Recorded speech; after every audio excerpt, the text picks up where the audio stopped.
Game 5, I think the question has to be who has more pressure on them. Because let's start with Boston. You look at it from Boston, you're looking to be the first team to drop 2 straight in these finals. And then game 6, you're putting yourself in a must win, but that's at home. So this question about who has more pressure is very tricky because even if Boston gives up game 5, they have game 6 to close it out, right? Or not to close it out, to even it up and go to a game 7 at the Chase Center. And game 7 is game 7. Anything can happen in game 7. You flip over to Golden State. If Golden State ends up giving up game 5, right, Boston now has the advantage. Boston now has to do what they have been yet to do all series, which is win 2 games in a row. But it'll be at TD Garden. And if Boston was to win game 5, lose game 6, now you go to a game 7 at the Chase Center where anything can happen. So ironically, the Warriors have more pressure in this situation because the Warriors are going home, right? They've already relinquished home court once. When you have the advantage now to be able to win this one, the way I looked at it was if Boston won game 4, Boston would have won in 6 because Golden State would have won game 5 at home. Boston would have closed it out in TD Garden. I knew if Golden State won game 4, this would go 7 because I have Golden State winning at Chase Center in game 5. I have Boston winning at TD Garden in game 6. Game 7 is a toss-up. But as I say every video, my original prediction was Warriors in 7. So I don't know. But who has more pressure? I got to go Golden State, like I was saying earlier, because they have a chance to take a 3-2 series lead at Chase Center at home and then put all the pressure on Boston going back to TD Garden and having to win that game in game 6. I told you that a couple of the Warriors players related this to 2015 finals against LeBron, but I said there was no Kevin Love or no Kyrie Irving. But they related to that because it was 2-1 series and they ended up winning those finals on the road, right? So they ended up tying the series game 4. They ended up going back home game 5, winning.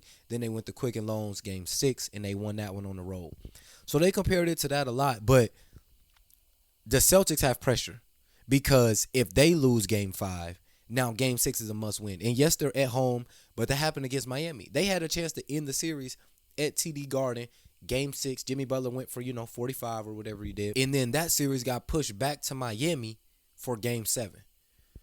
So although I said the Celtics haven't been able to end the series and take firm advantage of a series, I do just mean this series, right, in the NBA Finals. Because they did beat Milwaukee in a game 7. It was at Boston. But they beat Miami in a game 7. It was at Miami. They're going to have a tough road, man, to do 3 game 7s, 2 of them which were on the road. Mark my words right now. If the Celtics go on to win the championship, we already got to talk about them having the hardest road. I mentioned that, right? You play Kyrie and KD on the Nets. You then play the defending champions in the Milwaukee Bucks. And although they didn't have Chris Middleton, they still had Giannis, who was a force, Drew Middleton, Brook Lopez. That goes 7. Then you play the number 1 seeded Miami Heat. That goes 7. Then you play the Golden State Warriors, which is going 6 or 7. And if it goes 7 and they win 2 game 7s on the road, 1 at home, and it all leads to an NBA championship, they've had one of the hardest roads in NBA history. But the most pressure for the last time, Golden State, because then you got to walk into a must-win game 6. But these finals have been everything we asked for. Have these been the best finals we've seen in recent years, from offense to defense to superstars to whatever it may be, great games, you know what I mean, historic runs, great third quarters, great fourth quarters? Has this been some of the best finals basketball we've seen in recent years? If not, drop in the comments one that happened in the last 5 to 6 years that's better than this. I'll take this as the best finals we've seen in 5 to 6 years.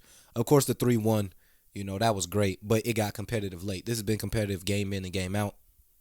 But look, man, that's it. Be sure to leave a like, subscribe to the channel, comment who you have winning, Boston or the Warriors in 6 or 7. As always, be sure to join our Twitter community. The link will be in the description. I'll see y'all Thursday. Peace.